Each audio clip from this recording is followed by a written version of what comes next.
Thorson. Thor Odin's son. Thor, the son of Odin. Okay, we're going to talk about Thor. I need to get some water first, though. This is almost empty, too.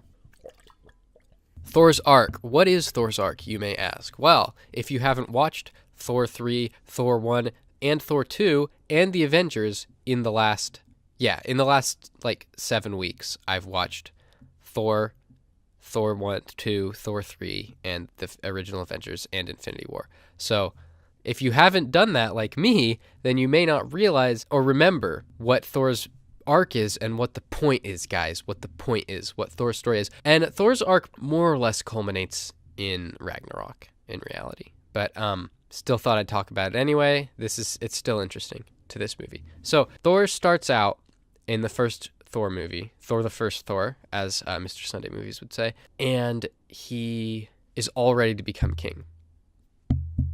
Does this make noise? Hope not. Anyway, Thor is all ready to become king when the movie starts, like, in his inauguration. He's about to be crowned king. He's literally, like, minutes away from being crowned king when the Frost Giants attack.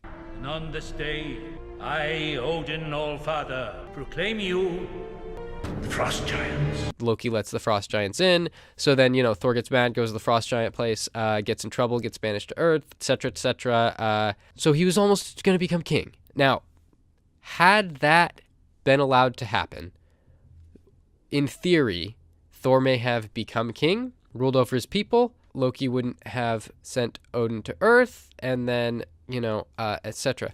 But anyway, if that hadn't happened, Thor might have become king. But he didn't get to. Thor didn't get to become king, little sucker. He was banished to Earth due to his actions, and then he was strangely attracted to Jane Foster, because she's a hottie. Right, so all of a sudden, Thor develops this interest in Earth and in the rest of the world.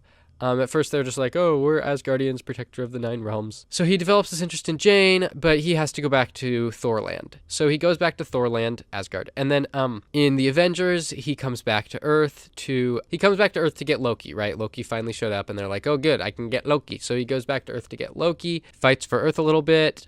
And because he fights for Earth, now his heart's just a little more on Earth. And this whole time he's been checking on Jane, and then in Thor the Second Thor, as Mr. Sunday Movies would say, in Thor the Dark World, Jane gets infected with the ether, and he goes back to Earth again. And then he brings Jane to Asgard, they fight on the Dark World with Loki and stuff, and then he sees Loki die, even though Loki didn't actually die, but he thinks Loki died. By the end of that movie, he's like, you know what? I just don't want to be king anymore. I don't want to be king of my people.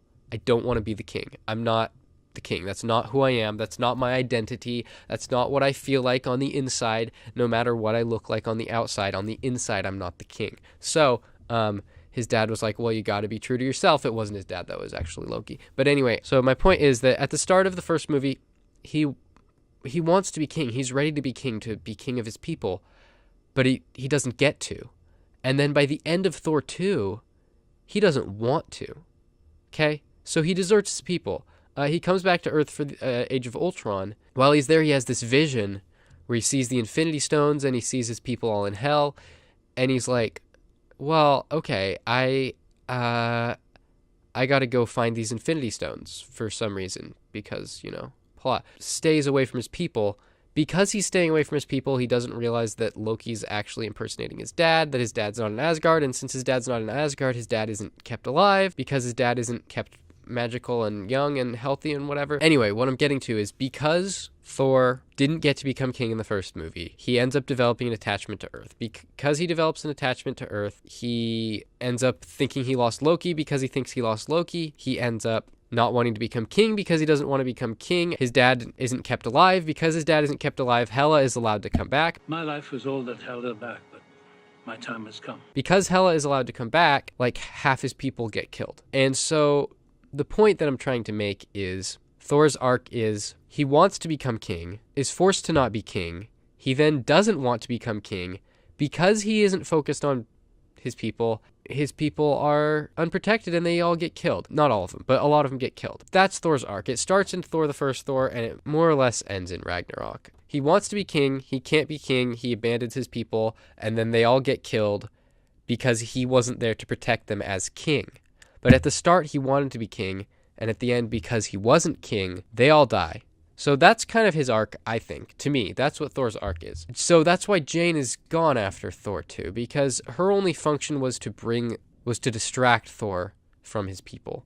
And now that doesn't care about his people, she's not necessary. So let's talk about Infinity War Thor just a little bit. So, I mean, in Infinity War, another half of the remaining people are wiped out by Thanos, along with Loki and Heimdall. And so that just only strengthens strengthens his resolve, because he has nobody he personally cares about anymore. He's got to just go after Thanos. So he goes, gets the axe, tries to kill Thanos, fails. But that's Thor's arc to me. It's basically finished. That's why he gets his eye back, he gets his hammer back, because his arc was finished. It's kind of like Iron Man getting his suits back after Iron Man 3. That arc was finished. The point was made. Iron Man was willing to sacrifice everything for Pepper. So that story is complete. And unless he's brought back into it, we don't care about him anymore. So that's why it had happened. Same here. He gets his eye back. He gets his hammer back, because otherwise, like, who cares about Thor now? He's done. He finished what he had to do. He came back around and he was going to protect his people, but Thanos didn't let that happen. What a guy. Anyway, so that's Thor's arc. Yeah.